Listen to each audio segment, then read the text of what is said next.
Then we got into the energy thing, the drilling. Now I have right here Ginny's policy, and I want to give everyone one of these. This is kind of our donor brochure. I don't know, we can pass a few of these down, okay? You know, I know it's about the money, so I get my mug on TV and a couple more, please. get my face on TV. Who's this guy in the picture here?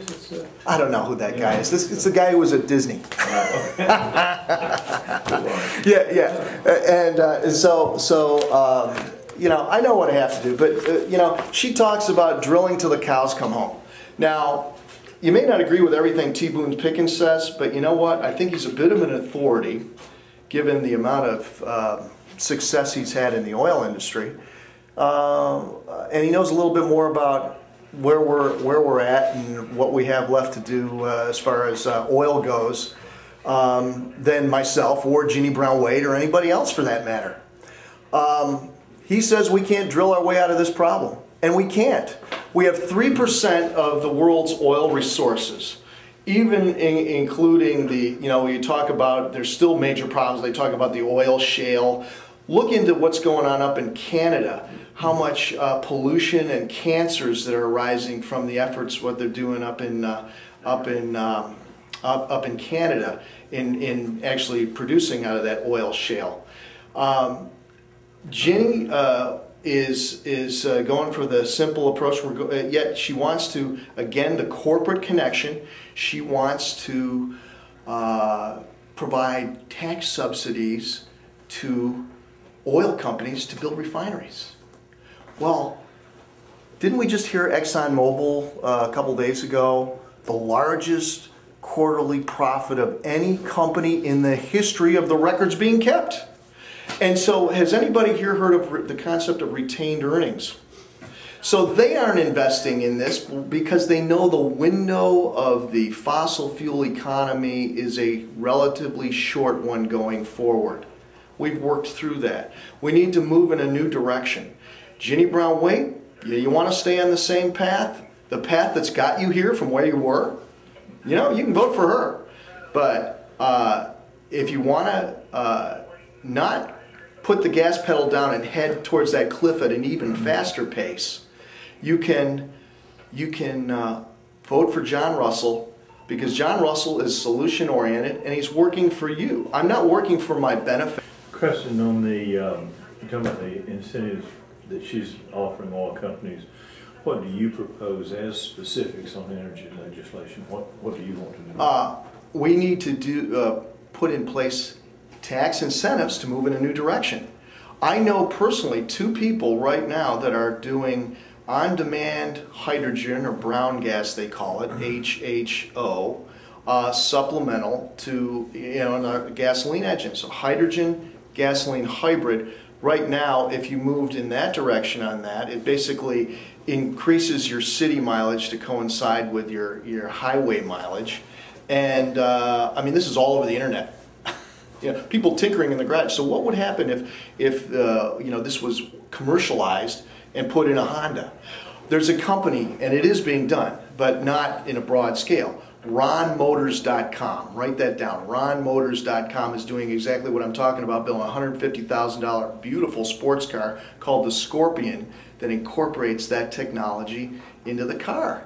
And so if you figured we could cut our demand 20% across the board, because that's where the money is, cutting demand. This is a demand problem because of India and China. I talked to a guy a while back, and he said, I went to China, you know, I think it was a patient I talked to. He said, I went to China 10 years ago, and you know what, everybody was on bicycles. Well, I went there recently, within the last, you know, year or so, and everybody's driving cars. There's your problem.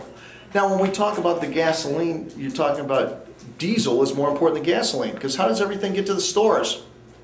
Diesel trucks, $5 a gallon. You got guys that are independent contractors, businessmen. We're supposed to be looking at being business friendly, and these people are setting their cabs on the side of the road because they're losing money doing their work, driving, because of the cost them $700-800 to fill up a tank of gas, and they aren't getting the money for it. So we need to We need to change the paradigm. If not to transition now, when? We had the blonde and black commercials by the American Petroleum Institute, okay, where the woman walks around kind of a surreal environment, and she says, we have more than 60 years left to power 60 million cars. Well, you know what? We got way more than 60 million cars right now.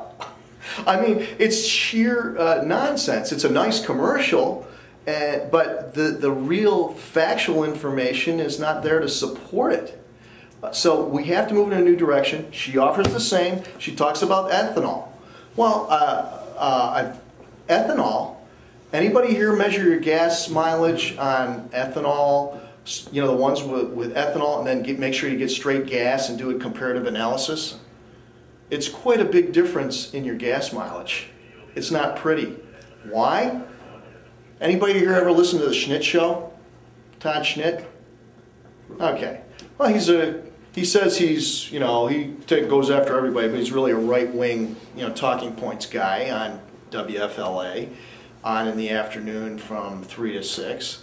And this guy was talking about ethanol, and he says, you know, the BTUs, the difference between getting a gallon of gasoline and a gallon of ethanol, the amount of BTUs employed in obtaining them, it's huge. It's over 100,000 difference. Gasoline's like 22,000 BTUs, and ethanol is like 176,000 BTUs. So it only survives with subsidies. So it's corporate welfare. So Ginny's in big favor of corporate welfare.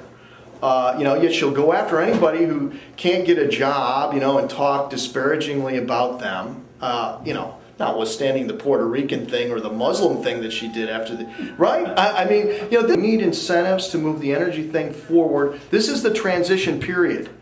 And I don't like paying $4 for gas, and I wish gas prices would go down.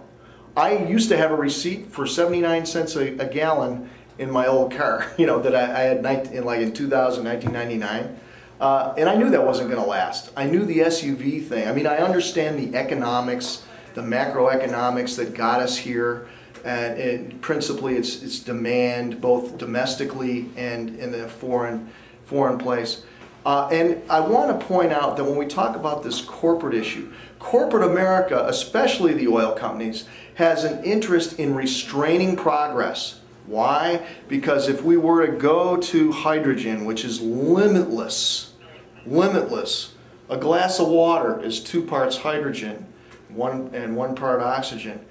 It's limitless, and it regenerates. When you burn it, what does it do? It combines back into water again. So their interest is in restraining progress and maintaining this paradigm as long as possible, no matter the cost. And the cost is wars being fought. I did mention about the war from the standpoint of its connection to the economy, financed with Chinese dollars. And so our leverage, when we talk about China and foreign policy, where does that put us? Where does that put us? So again, financed with Chinese dollars, causing extensive damage to our economy. The value of the dollar, part of that gasoline price rise, is the value of the dollar. Getting out of Iraq will lower gasoline prices because the value of the dollar will come back up. Canadian dollar worth about 99, or about a buck, and American dollars worth like 99 cents last I saw.